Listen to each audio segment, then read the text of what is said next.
Want to show off your Philly pride without saying a word? Philly Goat has you covered. From tees, hoodies, shoes, and hats, their gear screams Philly louder than an Eagles fan at the vet. Whether you're tailgating in South Philly or trying to flex down the Jersey Shore, do it in style. Hit up phillygoat.com, use the promo code Jim Montgomery, and get 10% off your order. Philly Goat, because being Philly ain't a choice, it's a way of life. Go Birds!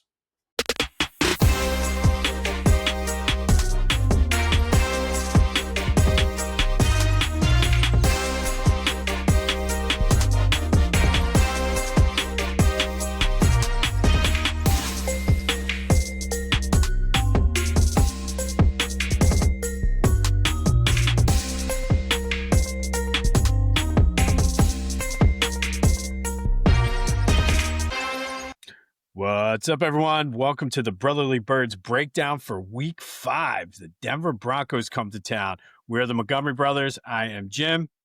I'm Kyle. All right. Well, they keep doing it. I don't know. Keep winning. I guess it's not a beauty contest, but I guess another tale of two halves. I thought they were going to run away with it first half, and then Todd Bowles made some adjustments, and they held on to win. Yeah, I mean, look, you saw the sideline, right? You knew the heat was going to be a problem in that first half. It wasn't because they were in the shade. Second half comes out, they're directly in the sunlight, and it took a toll on them, man. You could tell that heat was getting to them. I honestly think, and I don't want to draw attention to it, and I don't think anybody else does. That's why they didn't talk about it. But when Jalen had that one designed run and they threw the flag thinking it was a late hit or like a targeting hit on a QB, then they picked up the flag. The guy didn't hit him in the head, but his head bounced off the ground pretty good. He got up a little slow, right? And I think he only attempted 5 passing attempts after that. And that was in the third quarter. It was. So I'm surprised they didn't take him out just I thought for to get sure he was tested. coming out. Yeah, I thought for sure he was coming out. And I thought it was going to be another Washington situation where they were just going to keep him out for precautionary reasons, you know? Right. And they kept him in there. But you could tell. And like, they made a big deal about the throws to AJ and how he wasn't on target. Like, I think he was woozy, man. I really do. I really think he was woozy. I would not be surprised. And like I talked about it on Tuesday or Monday. And then once I saw it, you're right. His head bounced. And I thought the way he got up and started walking was way worse than when he told the ref in 100%. Washington that he was good. Like he looked woozy there, but I thought just the way he was wobbling. And for a league that wants to protect head injuries and everything like that, I was shocked that they didn't at least put him through protocol. And they didn't say anything on the broadcast. Like nobody made a big deal about it, but you could see that his head bounced off the ground. And I made a comment here. I was like, "Oh, he's done. They're taking him out of the game." And then he stayed in. I was like, "Oh, okay," but he didn't do much the rest of the game. So, you know, like you said, it was a tale of two halves. And you know, if we can string together a full game, look out. The second half against the Rams, the first half against the Bucks. I mean, that's a full game and that's a hell of a game, right? But we can't string together a full game yet. Right. But you and I talked about the first 4 weeks of the season are typically an extended preseason, right? So now we're in week 5. Let's see how they come out this week.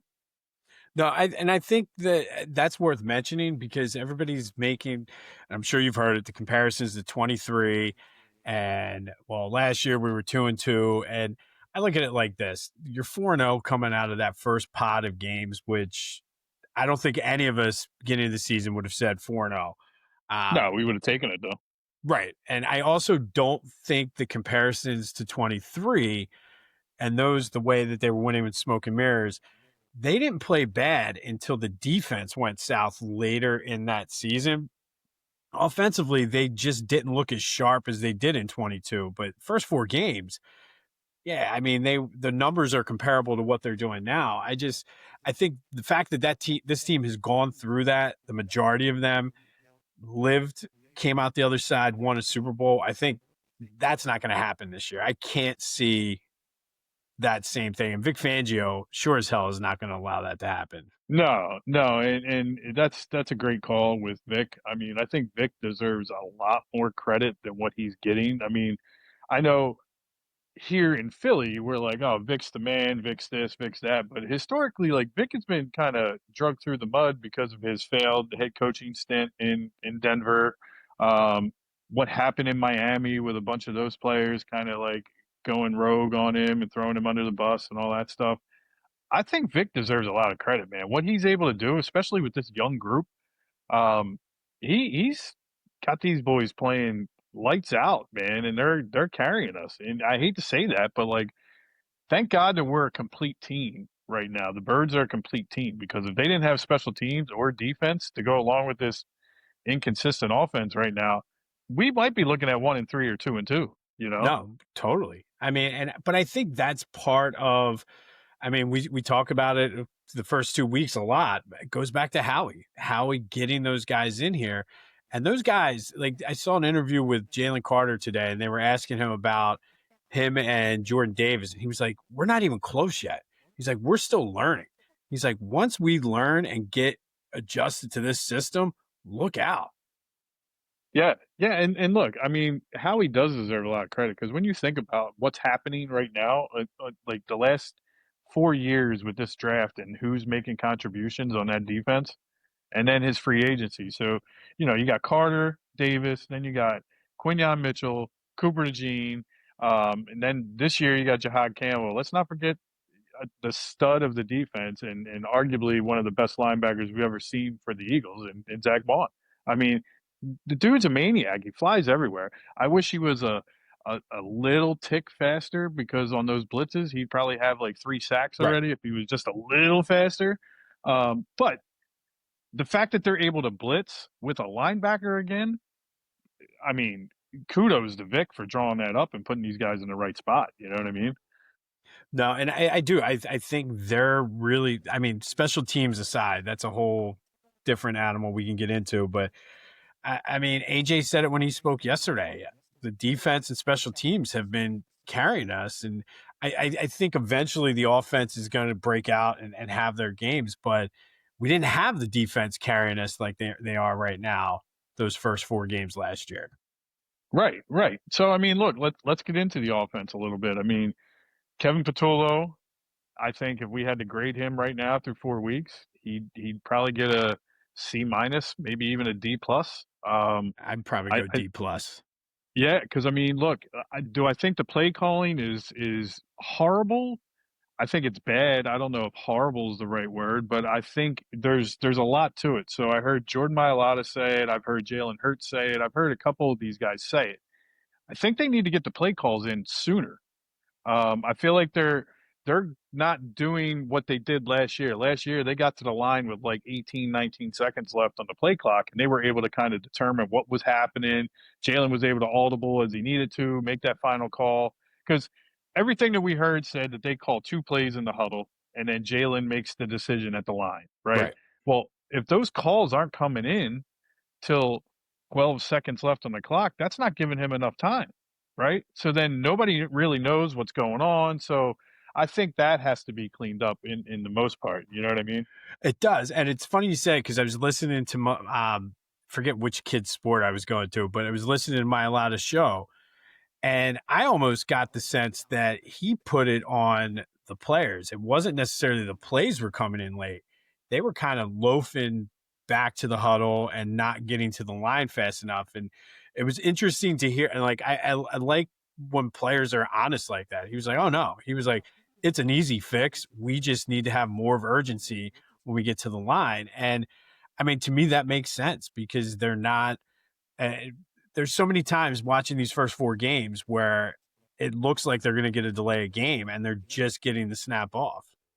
Yeah, yeah. I mean, look, and we can look back on it. Probably 4 or 5 of those should have been a delayed game. I Right. never. That's one of the things with the NFL I've never been able to understand. I mean, we see it clear as day that it says 0 on the screen, but they allow the snap to go Oh, off some because of they them are like say, 1 or 2 seconds after yeah, double yeah, zero. and they're reasoning. They say, oh, well, he was in the art or in the motion of snapping the ball as it hit 0. I'm like, the hell he was, man. I counted 1 Mississippi while that thing was still 0 and in his hand. But I also think that like I know Mailata has said numerous times now. For the first 3 weeks, he said, "We're one block away. We're one Ugh, block away from spring and Saquon. One block away from swing or just him breaking free." Well, what are we going to do to get over that? Because I feel like if you look at the offensive line's PFFF grades or whatever they do, the Pro Football Focus grade, they're horrible this year. Like their offensive line is not one of the top right now. They're not even ranked as one of the top 10 offensive no, lines in the game. So is Dickerson still banged up? I'm guaranteeing you he is, right? he has But to be. do we miss Becton that much? I mean, I'm not saying Steen's not good, but like, and Becton is injured really. Like he's not really doing much with the Chargers, so he probably would have did the same thing here. But at the same time, like maybe last year was what really was lightning in a bottle when it came to how that offensive line played with Saquon behind him. I don't know. I don't feel like Saquon has lost a step because the moves he makes and the stuff he does still, he still looks like he has it. I agree. You know what I mean? So I don't think the 2,000 yards and all the touches last year really had an impact on him. I just think those like we talked about last week, if the defenses are keying to stop him and they're bringing 8 in the box, you got to free up. Like you got to at least pretend that you're going to pass well. Otherwise, both safeties are going to come down. You're not going to even have one over the top. You know what I mean? So I think I think people learned last year. They watched a whole year of tape on it, and they figured out how to combat that. Now, to your point last week with Stoutland University being Stoutland Community College, he might not even be that. It might be, like, might be University of Phoenix online. You know what I mean? Like that might be what it is. It might be an online college right now at this point. Yeah, and I mean, but I look at it like this, and if 1 week, maybe two, okay, we're one block away. This is like the fourth week in a row now we've heard we're one block away. When does it stop being one block away and become more? It's a scheme or somebody's not pulling their weight. I mean, it doesn't help that Lane has missed numerous like big chunks of Hmm. time the past two games. Steen, I don't know if he's good, he's hurt, or combination of whatever. And then you throw that with what Mailata said that they're just not breaking the huddle enough, then something's like that all of a sudden becomes more of a coaching issue than one block away. Because like one block away is like Yeah. you miss a block. Okay, we're close to breaking, and you can tell last year you knew all right, Saquon's going to break one. And you could just Yep. tell the way they were setting it up. I'm not seeing that this year. I'm just every No. time got guys 2 yards deep in the backfield and he's got no shot. Yeah, and I mean, look, we knew it was going to be I don't want to call it a liability, but it was kind of a weak spot for us. But our tight end position, I mean, we haven't had a good blocking tight end since Jack Stahl was backing up Goddard, right? So like, and even Ertz at that point. So our tight ends, which have helped us in the past in the blocking game, have not blocked well at all this year, if any, right? Like Calcaterra is an absolute liability. He's a likable guy, I guess. I don't know. I don't really hear him talk, but I, he's just he can barely catch a ball, and then I when was he just saying, catches it, he's like Ertz. He goes straight down, like he doesn't do anything after the catch. You know what I mean? So can't it's just block, can't catch. no, no. Like what good are you? Like what are you doing out there? You're just a waste of size. Shout out to Jacket. I mean, Jacket is 6'7", and our buddy Jacket, he should have played basketball or something, but he's just 6'7". Like that's it. He's just tall. Listen, That's it. I played pickup against him. It's a pain in the ass to try to shoot over him when you're Oh yeah, yeah, 5'10". absolutely. He can grab a rebound and do that stuff, but I mean, like he should have been a lot more dominant, and he just never was. You know what I mean? So Calcaterra being his size, he should be better at blocking, but he just can't do it. You know? Right. But so can it be fixed? Like, I mean, if it is really all that they're saying, which I think it's more than that, but can they fix it? I think they can. I think they can because look, like because they've shown flashes of it working, right? So like they have the confidence. Number one, coming off a Super Bowl title and like doing what they did last year, they have that confidence, but they have confidence that it's worked already this season, right? They've shown flashes of it. In Dallas, they didn't play bad, right? Even against the Chiefs, they still won the game. And then the second half against the Rams, they came out and that offense was just lighting it up. So I think it's the tempo. I think it's all that stuff, and if you look back at that second half against the Rams, exactly what Mailata said. They broke the huddle. They They got did. to the huddle. They did everything the right way. They got to the line fast. They the tempo was just there. So I think now that they're 4 weeks in, they know what they need to fix. They know everybody's watching. They got a nice stretch of games coming up where it should be favorable to them to kind of work on some things and get things back on track.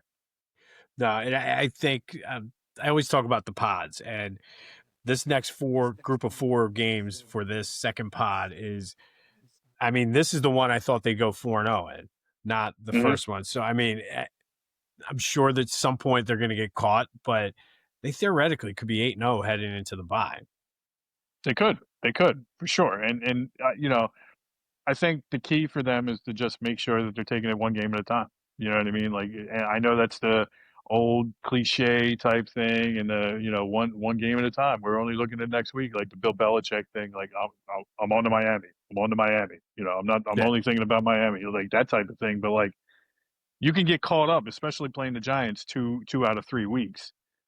Yeah. You could get caught up real quick and overlook somebody. You know, you really could. So hopefully they don't do that. No, and I think, I mean, going back to the 23 comparison, I think that's what happened in 23. Everybody talked about the gauntlet. The Eagles have this gauntlet, and they like destroyed the gauntlet. And then I think they started to believe we're good and didn't, where it's different. I do think that I'm confident that they'll fix whatever's wrong with the offense. But I think that sort of is what caught them, which is why I don't see a repeat of this. But it's just frustrating. I want to see Saquon just break one. Yeah, I think he will. I think he will, especially against his defense. The other thing, and we'll get into that in a little bit, but like the Broncos defense is good. Don't get me wrong, but they can be had. I mean, Daniel Jones had 3 completions over 40 yards against I, them. I You know, can't not laugh whenever I hear I him know, have I know. good games DJ, like that. he's Topher, Topher. Shout out to Topher. All right. So Loves that before we get guy. into the two big or the big story of the week, there were two kind of under the radar stories that I wanted to get your opinion on. The first was Quinyon Mitchell, which I kind of ripped him on Monday before I had a chance to rewatch some of the things because I saw at least two or three that he got away with egregious pulling on undershirts. It wasn't even pulling on the jersey. He was pulling on his Hmm. Under Armour.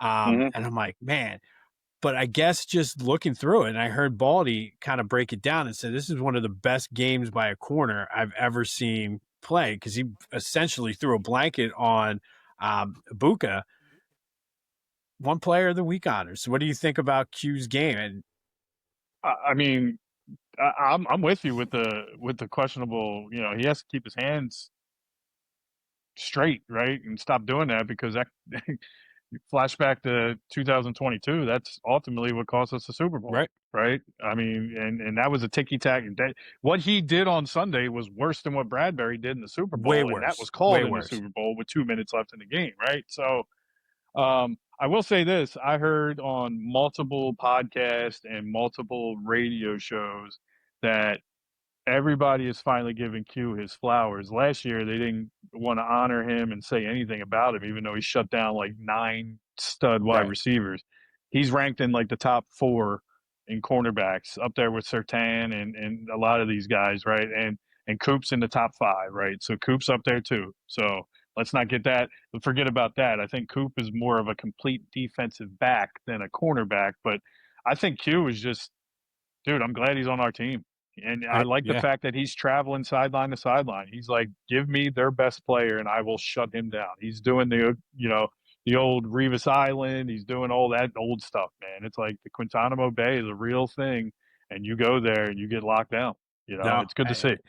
And honestly, I did go back and watch it because I'm like, wait a minute, he won Player of the Week, and I'm like, I saw two or three, and I watched it, and what he does with his hands, like, it's almost like he lets the guy catch the ball, and it just quick knocks it out. Like his hands when Yeah. guys catch the ball like that, or the ball's coming in, are so fast.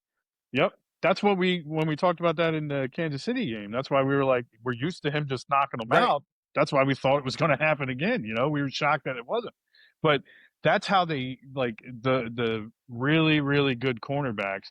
that's how they make up that distance, because they trust their hands enough to get their hands in there and those reflexes to get in there and knock the ball away before it's a catch. Even the couple plays where he pushed the receiver out of bounds, like that one on Godwin, he pushed him out before his second foot came down. That's He, just heads up it's play. instinct. Yeah, it's absolute instinct, and it's football knowledge to do that, to know where you are on the sideline and play it that way.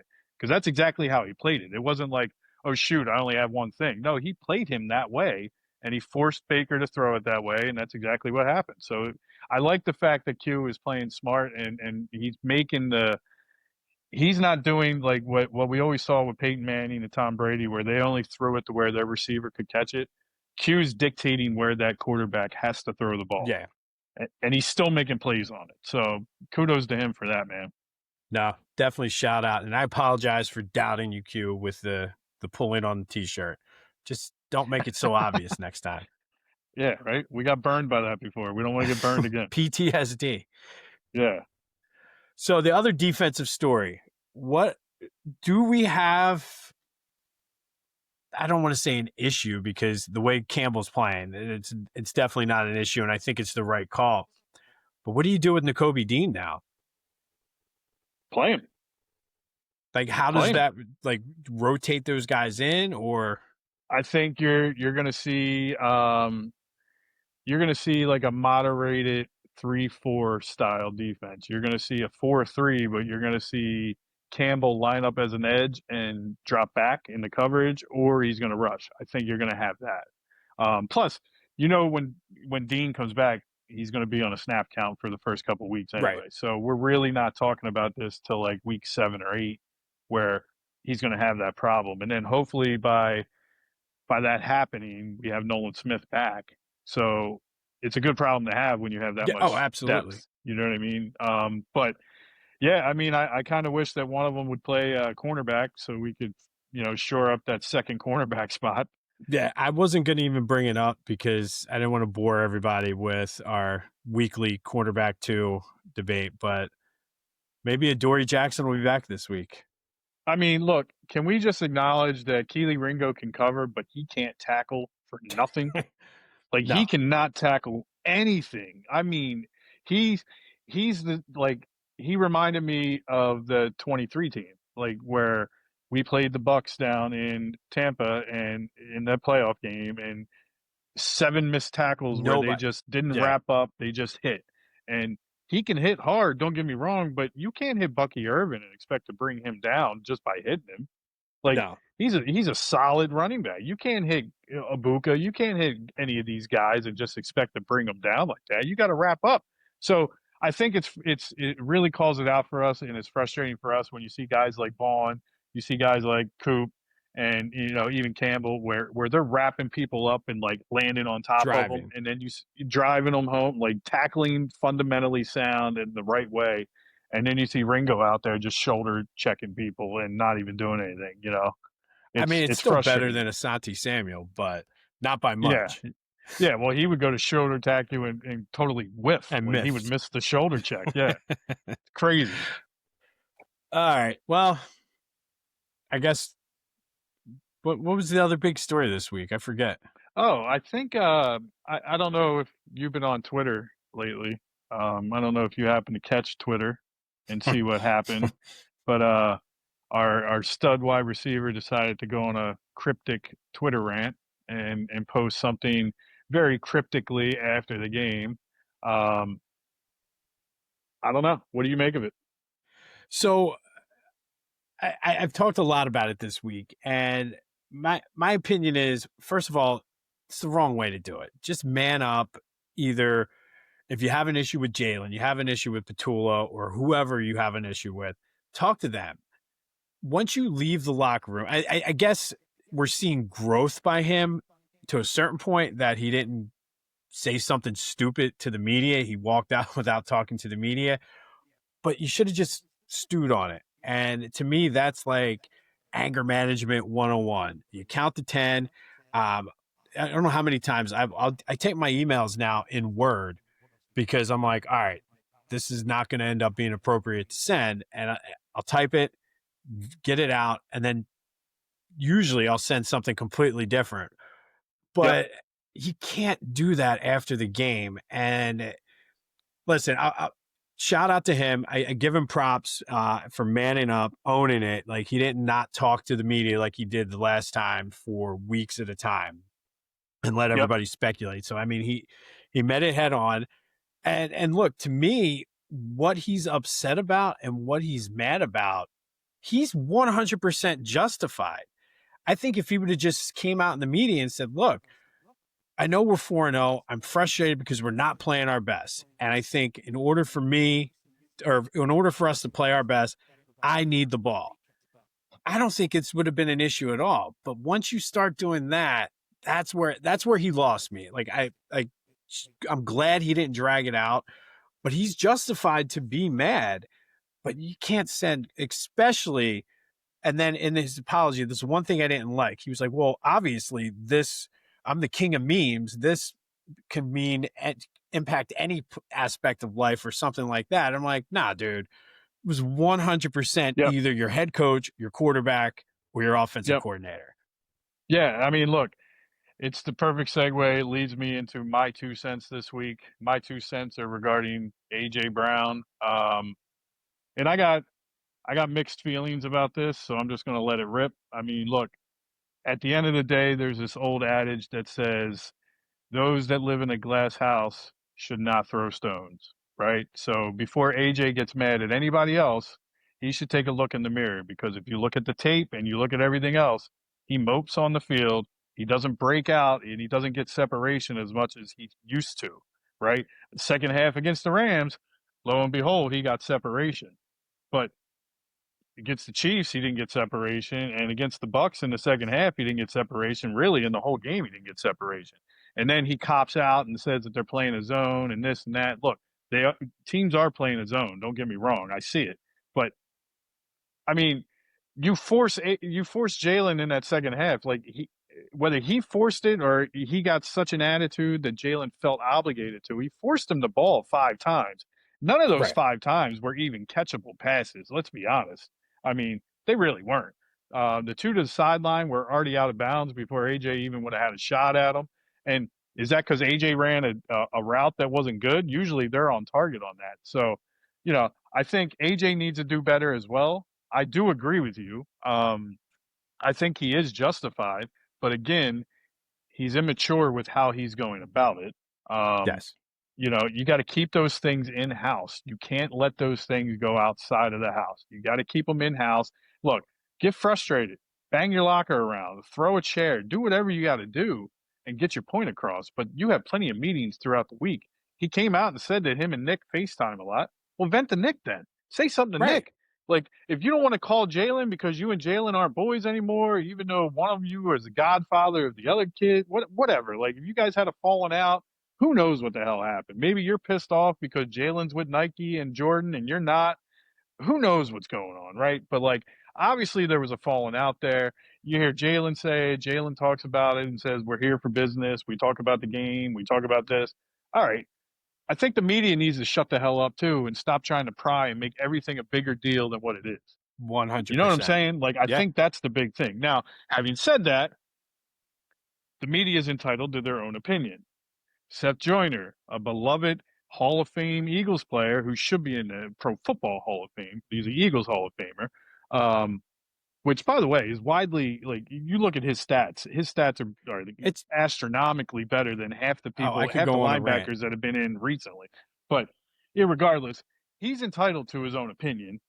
And AJ comes out after he does his thing, which if you want to call it, he became a yes man yesterday with what he did at the locker, which Yes. rightfully so. You come out and pretty much make everybody talk about you instead of talking about the team, and of course you better cop out and do what you did yesterday. Not more than an hour after that, he decides to not like what Seth Joyner said and tweet something at Seth Joyner, pretty much calling him out, saying, "Seth Joyner, you don't talk about the BS that's going on because they call you out." He called him boy, which, you know, I I know in certain communities and certain brotherhoods you don't do that. I think pro football players, I don't think that's something you want to do, especially with the older guys, because You especially got to Seth respect your Joyner. elders. Yeah, yeah. So, um, even Hugh Douglas today had a rant about it. But like, look, at the end of the day, I don't think Seth's the tree you really want to go barking up. I don't care if you're AJ Brown or not. No, Um, I think AJ just needs a little dose of maturity. It's amazing to me that we got Devontae Smith that's pretty much dealing with the exact same situation. Devontae Smith would be a number one on 75% of the teams in the NFL easily, if he wasn't on easily. the Eagles. And he's in the same situation where he's not getting targeted because they're just not getting the tempo and they're not getting the flow right. He's not going into the media. It's a maturity thing, is what it is, right?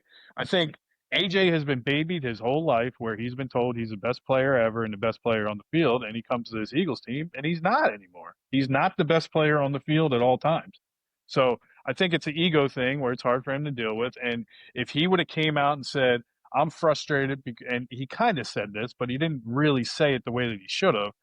I'm frustrated because when our passing offense is clicking, we're unbeatable. That's how he should have said it because that's what Right. we're all thinking too. We And there's all agree with stats to back that up too. So it's not even like 100%. he's being a diva wide receiver.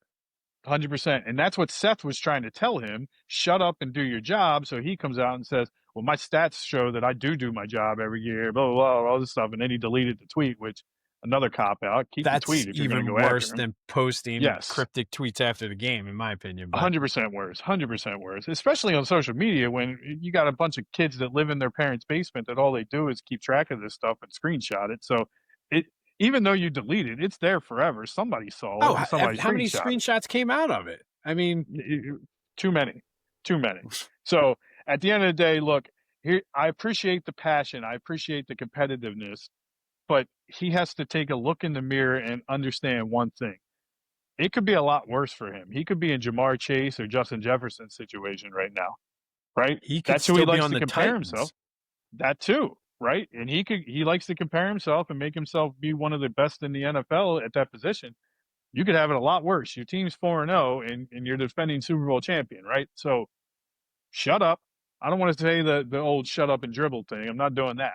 But I'm saying shut up, get in line because what you're doing now is detrimental to your teammates. You're not being a good teammate at this Right. point. That's my 2 cents.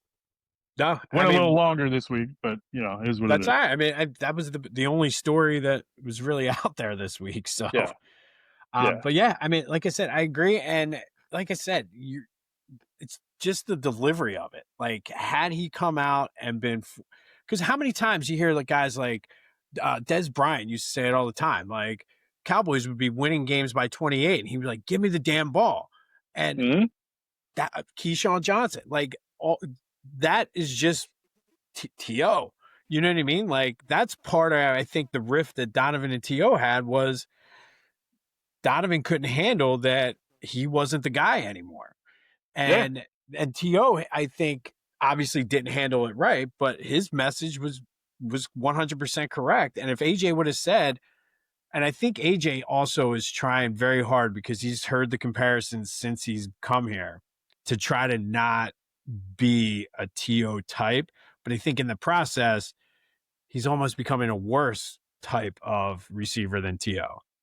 yeah. And I mean, look, I really wish, and I hate to say this because he played for the Cowboys, but I really wish that AJ would be more like Michael Irvin because Michael Irvin was a diva. Michael Irvin was a throw me the damn ball. I want the ball at all times. But Michael Irvin also wanted to win, right? Yes. He wanted his stats, but he wanted to win. And look, I don't think AJ doesn't want to win, right?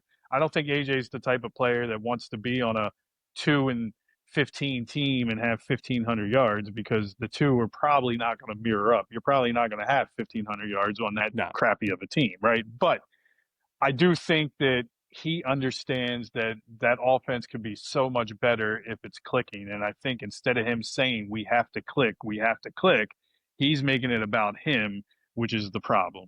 That's the problem. And look, I don't have a fear that that's going to be like a cancer that spreads to the rest of the team because you got No. guys like Saquon now and to go along with Jalen's mentality where it's team oriented, team first, team first, team first.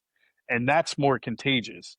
I just need him to fall in line and understand that he's valuable. Even when he's not getting the ball, he's extremely valuable. He needs to take a page out of Saquon's book when it comes to that. No, I agree. And I also don't think it's going to spread because truthfully, apparently everybody loves him in the locker Mm-hmm. room. But I'm also basing this off of what AJ told me. So of course AJ is going to say everybody loves him, Well, but he said it. He said it by his locker, and then there was a lot of like chatter, and everybody else around the locker was like laughing and everything. So I think it's genuine. I think like his personality is infectious. It's just it can also go the other way where people are like, I don't want to deal with him today because he has an attitude or he's acting like that. So you AJ's know, on some dumb shit again. yeah, that's exactly what it is, man. He just needs he needs to pull his head out of his ass is what he needs to do because he's too Yeah. talented to sit there and sulk. You know what I mean? And maybe that's the reason the run game's not doing it. Maybe he's not blocking the way that he blocked last year. But Never know. you can also make the argument that maybe him running the deep route, he's jogging back, and that's impacting the play calling too. So, like Yeah, a lot of the trickle down pieces are effect. Yeah, starting to make sense, but I yep, still think they yep. can get it fixed, though. I think they will get it fixed, 100%. I just hope, and it's one of my keys, so I don't want to foreshadow it. I just hope they don't force the issue. You know. Yeah, we'll get into that. But before we get into that, let's recap last week. You got me again, just Mm, barely. We both mm. had the Eagles winning. I had it a little bit of bigger of a deficit than what you did, but a win's a win. Um, I'll give you a half a point on this because I think you could have given it to any one of 3 or 4 guys. But Saquon, I don't think was the player of the game. But the fake tush push was nice. I will say It that. was, All of a yeah. sudden now there's a new wrinkle on that, which I love. Oh, and you still heard Dean Blandino talking shit on it all week, even in that game. Even though they didn't run it, they ran a fake one, but he was still saying how much he hated it. And I'm like, let it go, dude, let it go. It's there for the Oh, he's remainder of like the year. he's tripling down on his hatred Yeah, for the tush push. yeah, and he's not even on the field. Like he's not a field. Like he's the guy in the booth, like Mike Pierre or Mike Yeah. Pereira, whatever his name is. So like you're not even a ref that's physically watching it on the field. Like you're in the Oh, booth. didn't he get in Shut up. trouble? Because wasn't he partying with Jerry Jones? Wasn't that he was Yes. a ref? Yes. And Yes. then so Yes. you got fired, dude. Yeah, exactly. Yeah. Um, but you had Saquon 75 total yards and a touchdown. That came in. I had Jalen 2 total touchdowns. I said Cooper would have an interception. He didn't. It ended up being It was almost an interception though. it should have been. It hit the ground, but he almost had it. I was gonna say it ended up being overturned, but well, Yeah. My boy you Jahad had Campbell AJ had the pick in the 75 end yards zone. and a yeah. You had AJ 75 yards and a touchdown. Did Jalen Hunt Came up even a play? little bit short. A little bit Yeah, short. just a Came up a little little bit. bit short. um, I did don't. Jalen Hunt Jalen play? Hunt was in there. Yeah, he had a couple tackles. He actually had a tackle for a loss. But he didn't have a sack. But he had He a couldn't tackle give for me a the loss on a sack. run play.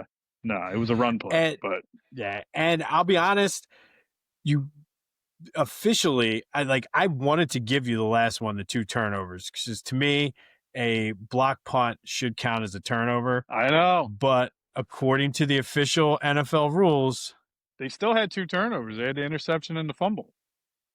Bucky Irvin shoot. fumbled. Okay. Yep. Yep.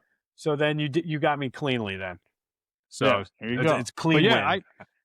I agree with you. I don't understand how a blocked kick that's returned for a touchdown doesn't count because look, in fantasy world, in the fantasy realm, your defense gets the touchdown, it gets the points. It Yeah. counts. It counts as a block. So like I don't understand. I don't understand. No, so reluctantly, I'll give it to you. It was more of a clean victory than what I thought then. There you go. Makes you feel better though, right? Yeah, which brings the total. I got to get my ass in gear here. 3-0-1 you got me so far this year. Hey, listen, if you would have told me that I would be undefeated after the first 4 weeks, I would have taken it. So I'll take it. I'll take it. Just saying. Listen, I'm just struggling to get things going here. We'll turn You're it lucky around. too. You're lucky because I don't know if you can see this, but player of the game last week, I had 2 written down, and it was based on what you were going to say. I had Jahad Campbell and I had Jalen Hurts written down, and I went with Hurts instead of Campbell. I think Campbell was the player of the game, but I Yeah. didn't pick him. Neither did you, so it is what it is. All right. So that is a wrap for the Buccaneers game. They went down, got the job done. We move on. Yep. All right, so Denver comes in. Not much tape on Eagles Broncos highlights. I was shocked to see they've only played 14 times ever.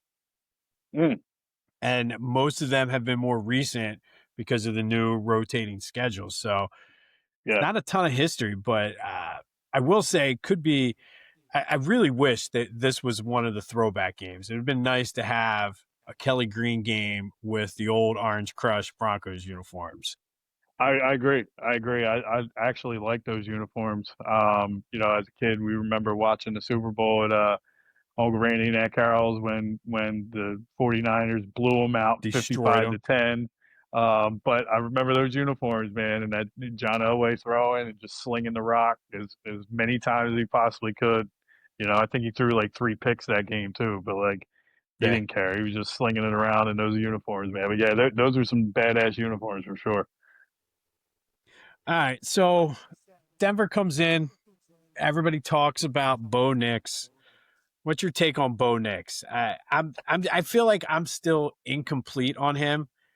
I feel like there are times where I'm like, okay, he could be the next big quarterback, and then I see him throw like the dumbest passes. It's almost Hmm. like he's like Baker Mayfield Jr. Yeah, and I like that. I like that from a competitive standpoint. I don't like it from having him on like 4 of my fantasy teams, but I do like the 3 touchdowns he's able to throw. But like Bo Nix is a guy that like he's not going to throw for 350 yards and 4 touchdowns. He's going to throw for 190 yards and 4 touchdowns is what he's going to do. So like he has that in him. He's not going to throw many yards. He's not going to be that type of guy, but he's going to keep some plays open with his legs. He's going to do that stuff. So like that's something that the Eagles need to watch. I think he's a serviceable quarterback for sure. He's not going to be one of the best quarterbacks they face, but they can't take him for granted at all because he will Right. carve them up. He can carve up defenses. He's that good of a quarterback that he can do it, and he has the weapons. So we got to make sure that on the defensive side that they don't take it for granted for sure. Don't So overlook him. do you think it's good that they're coming off playing Tampa and preparing for Baker Mayfield? Because truthfully, Yes. I would give Baker the nod over being a better quarterback than Bo Nix at this Oh point yeah, in time. But their games yeah, are so similar, so it does bode well. Like maybe the schedule makers. I mean, I'm sure they didn't do it on purpose, but we're kind of yeah. catching a favor with that. I think because the game plan shouldn't be It too shouldn't be much much different. different. No, it shouldn't. The only caveat to it is the fact that the running back situation is not nearly the same. So you have Rashad White and Bucky Irving in Tampa, where those guys are 6 foot, 6'1", and they're solid running backs. J.K. Dobbins and R.J. Harvey are like 5'8", 5'9", so they're both smaller running backs, more shifty. They're not like Darren Sproles shifty, but they're more shifty than what you're getting out of the Tampa running back. So, from a blitzing standpoint and things like that, I think when Bond's coming down that A gap and he's blowing up that running back, he might be able to get in there a lot quicker and a lot sooner because he's taking Just on smaller guys. Yeah. take So, advantage of the size. but again, you're going to have, similar to what they did with Campbell and even Bond on a couple plays, have a spy for Baker. You're going to have to do the same thing with Nix because he can keep plays alive with his legs. No, I agree. And then I think that puts the pressure then on um, the secondary then to keep specifically Cortland Sutton in check, which he's on my never draft fantasy list. But of course, now Yeah. that I don't draft him, he's a solid receiver.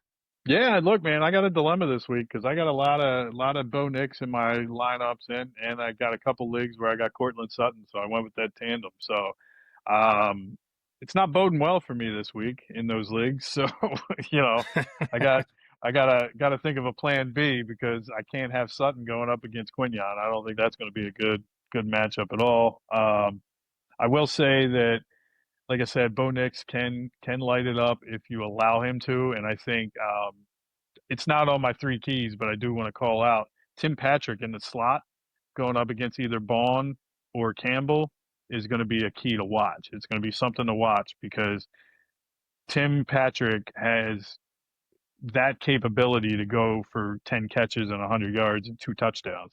He Oh, also definitely. has the capability of being blanked and getting zero because of what the defense does to him. So it'll be interesting to see how they go about that, especially being able to put Q on Cortland Sutton the whole time.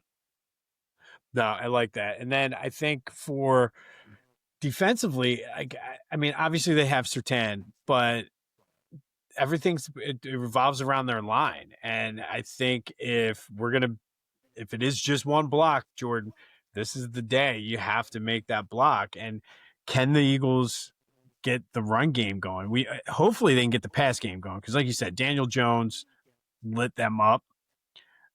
I would venture to say Jalen is a better quarterback than Daniel Jones, so he Oh should my be God. able to light it up. But I think it all comes down to the run. Can they run on this Denver defense? You have to average more than 2.7 yards a run. That's all it is, right? You average 4 yards a clip. That's going to bring that safety down a little more times than what they're coming down right now. It's hard to throw anything over the top when you have two safeties back at all times. So if that other safety is not creeping up, because you don't have to, if you can stop the run with just your front four and your two linebackers or three Right. linebackers, what do you need the safeties to drop down for? But if you can get those safeties to even cheat up 2 or 3 yards, that'll give AJ, that'll give Dotson, that'll give Devontae one extra step to go deep, and that'll take the lid off of it, and then that softens it up for the run moving forward too. So to your point, that run is crucial where they need to establish that early and then set the tone that way.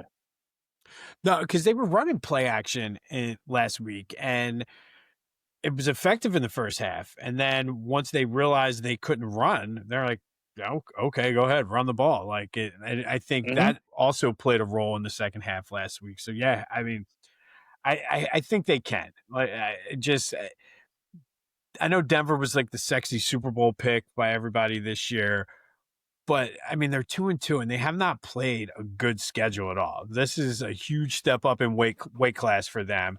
I mean you had the Colts, Titans, who they lost to the Giants, or no, Mm-hmm. that was the No, Chargers. Who else yeah, did they lose to? I can't even remember now. But I was looking and Yeah, like their I don't know. schedule was not a good schedule. So Right. I think they can be had. I think they can, and I'm not. I don't want to say I'm not concerned because every game, worries you a little bit, right? But I just think we're the better. Like the Eagles are the better team, um, and I think they just need to always remember that they need to come out and play that way. And Yes. I think they will. I think they will. All right. I So what do you think got for three keys to the game? so. Three keys of the game: don't Were you force going to the give me ball Denver's to a. schedule? Yeah, yeah. So they lost to the Colts and the Chargers. Oh, they lost to the That would Chargers. Okay. Yeah, yeah, Who 23-20. who lost to the Um, Giants? correct, correct. So, three keys. My three keys. Number one, I alluded to this earlier, but don't force the ball to AJ. Don't feel obligated to force the ball in there and risk turnovers. Stick to the game plan. I don't think Jalen will do that. I don't think he wants to put the ball in harm's way, but don't feel obligated to make him happy. Just because he's a squeaky wheel doesn't mean that he's going to get the grease, right? We have to make sure we stick to the game plan, and winning is all that matters, right? Stats are great, but winning is better. So what did Jalen say? Money's great, but championships are better. Chips are better. So um, second key, we just touched on it. Continue to run the ball to set up the pass. I mean, if they can't run the ball effectively, that safety's not going to cheat down, and it's going to be hard to throw it over the top. That's why you're having Jalen hold the ball for so long, because when these guys are only running 7 yard outs, of course they're not going to get open if you held the ball for 2 seconds already. So Right. quick tempo, set up the pass with the rush, set up the rush with the pass, kind of get everything going, right?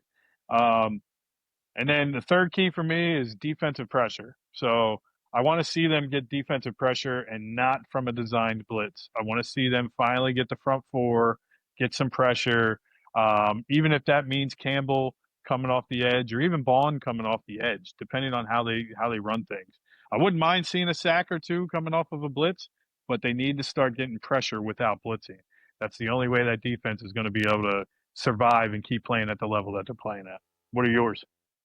So I'm going to start. Number one on my list was get pressure on Knicks, and I didn't really specify whether natural or with a blitz, but I do think he's mistake prone. He's a lot like Baker Mayfield. Like if you pressure him, he's going to make mistakes, but at the same time, you still need to contain him because he can make you look silly that way.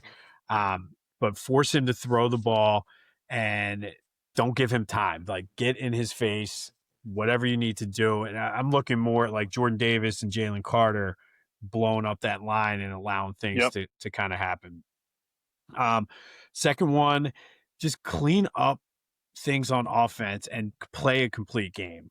Whether that is the quick tempo that we saw in the Rams game, I think they were more quick in the first half of the Bucks game, but play a complete game. Clean up all of the routes, whatever it is. If you need to get to the line earlier, just clean things up and play a good game because it is the first true week of the season if we're going to treat the first 4 weeks as preseason. So you got to come out ready.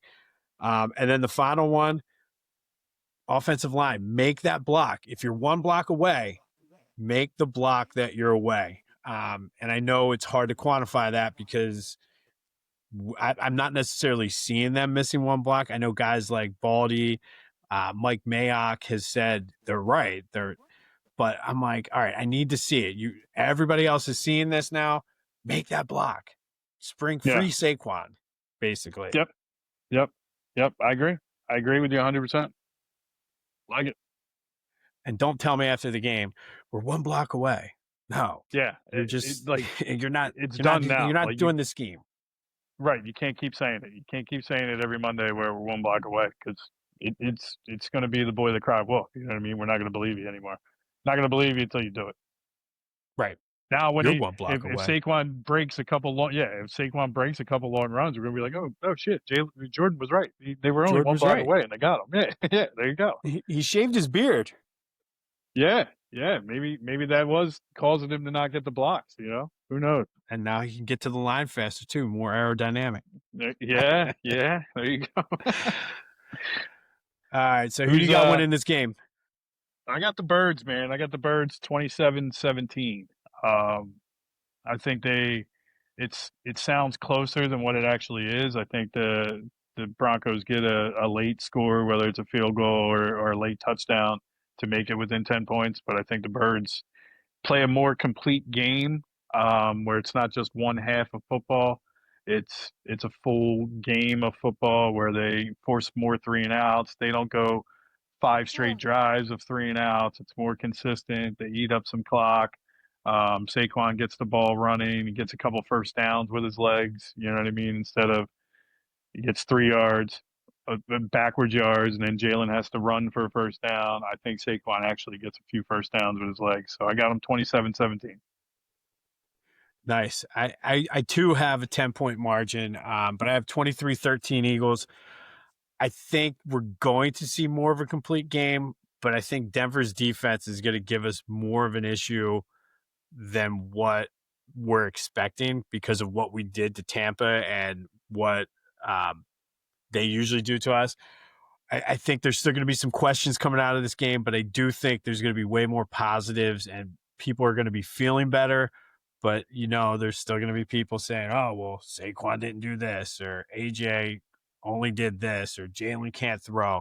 But I think we're going to feel better than what we did at this point last year because I think it was the Cleveland game was our fifth game coming out of the bye Yep, last yep. year. Where we won the game and we felt like we lost. Yes, I don't think we're going to Yep, feel like we lost, but I think we're going to. People are still going to question it, but I think you're going to see more of a complete game as well. I think our defense is going to really have a big game. So same. 23-13.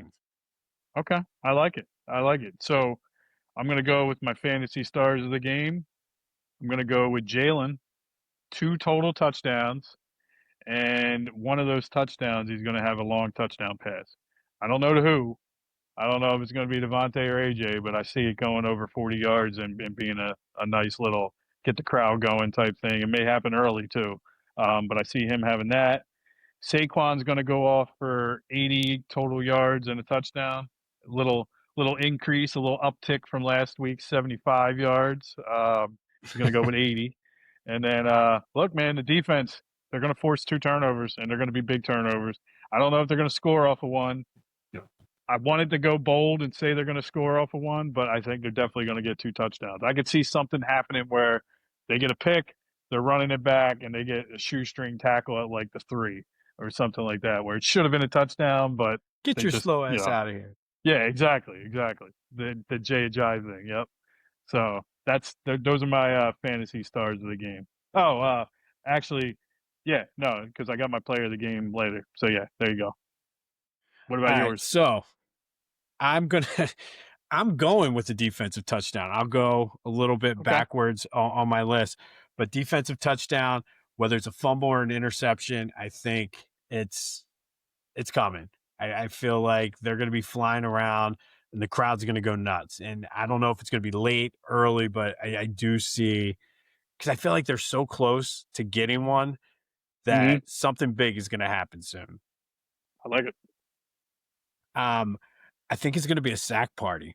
I think the Eagles are going to get 3+ sacks, and I think you're going to see Jalen Carter and Jordan Davis just open up, and whether it's Zadarius Smith, whether it's Jalen Hunt, I think they get 3 or more sacks. I think Saquon goes 100 total yards. I don't Okay. know if it's going to be all rushing, but I really could see him breaking a long run. And I do see AJ getting a touchdown.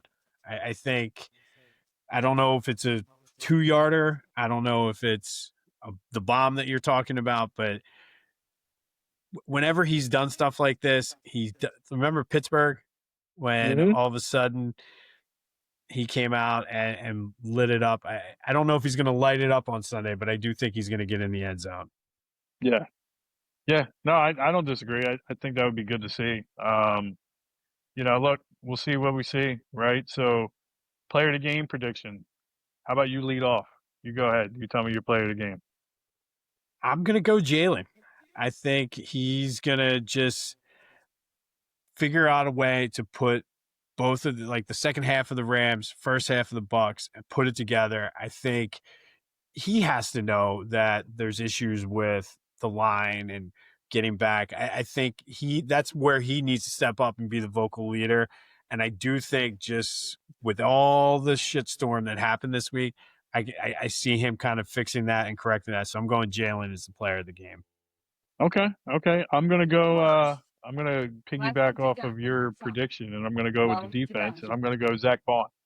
I think Zach Bond's gonna get a sack. He's gonna have one of those sacks that you talked about, and we both talked about turnovers. I think he's going to have a turnover too. So I think it's either going to be a fumble recovery or an interception, like Zach can do. So if he forces a fumble, that technically counts as a turnover, right, for the Yes, I team. will count So that. well, I will okay, count that. all right. So I got him. I got him with a sack and a turnover, and I got him as a player of the game because look, he leads the team in tackles. He's just that guy. So I will say you talked about they're close to doing it. I could see this being the game where Makuba scoops one up and returns it all the way. Right. And I was going to say, Zach forcing a fumble, that's more important than Makuba being at the right place at the right time, Right. scoop and score. Yep. Yep. Yep. But I can see both things happening for sure. 100%. All right. So hopefully then we are 5-0, celebrating beating the Orange Crush. Looking ahead to Thursday Night Football. So next week we will be a little bit earlier.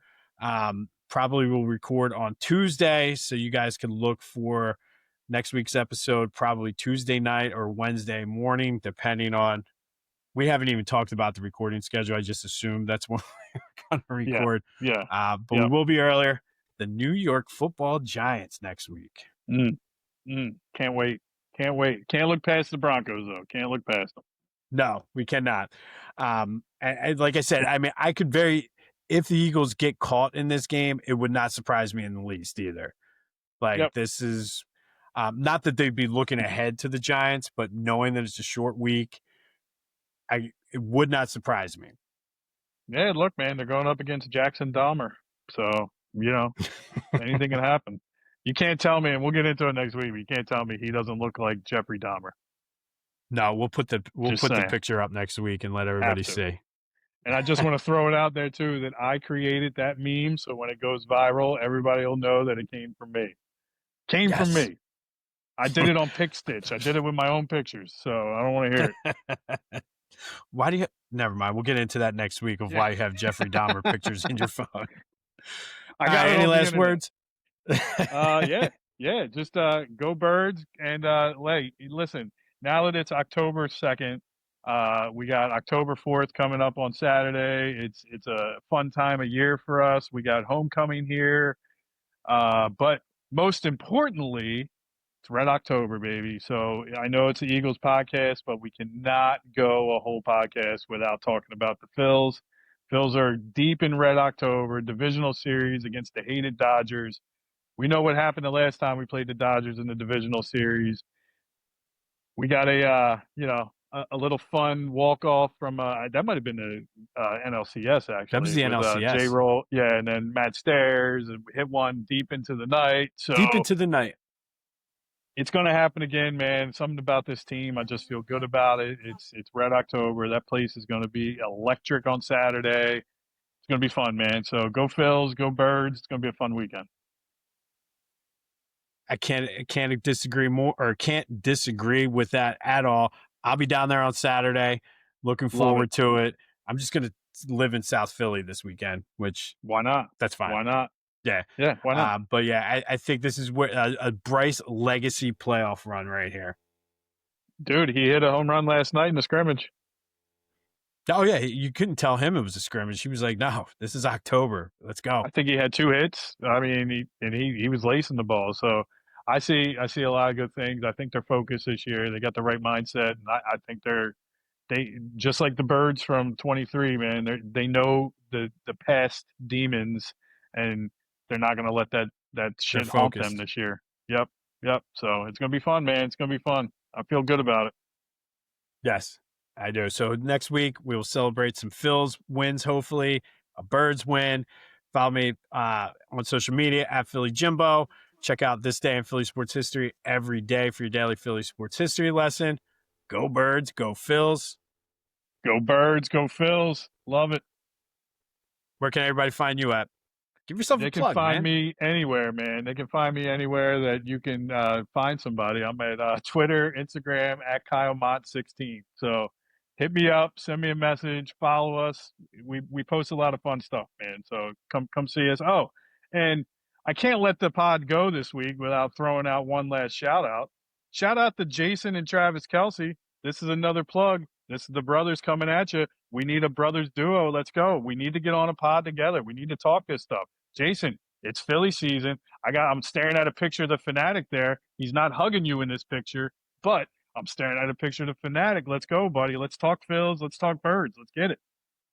Listen, have your people call our people. Let's do it. Hey, Taylor's album drops this weekend. Come on, Travis. We'll talk about that too if you want. Ooh, we can Just have her saying. on too if you want. I'm just Hey, throwing it out there. Throwing it out there. she The grew up wise a would Birds love it. fan. Yes, she did. You can't tell me any different. And we will leave you on that note. All right, brother. I'll see you at the game on Sunday. But Yes, sir. Go Birds. everyone See you else, soon. go Birds, go Phils. Let's go. Stay classy, except for Dallas.